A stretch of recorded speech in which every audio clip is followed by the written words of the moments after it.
तिची आई स्वतः एक संवेदनशील व्यक्ती आहे, ज्यांनी नेहमी प्राजक्ताला कला आणि शिक्षण यांचा समतोल राखायला शिकवलं. वडिलांनी तिच्यात आत्मविश्वास आणि शिस्त रुजवली. प्राजक्ता माळी आपल्या वैयक्तिक जीवनाबद्दल खूपच संयमी आहे.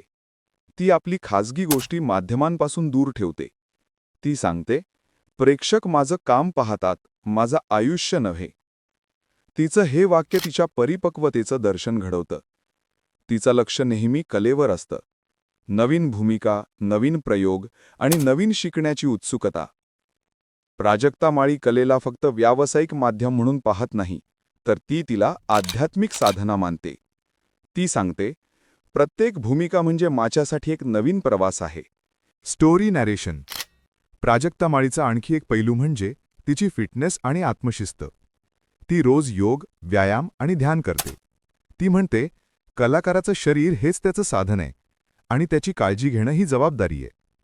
ती आयुर्वेद, योग आणि भारतीय आहार पद्धतीवर विश्वास ठेवते. तिचं संपूर्ण जीवन संतुलनावर आधारित आहे. काम, आरोग्य, नातं आणि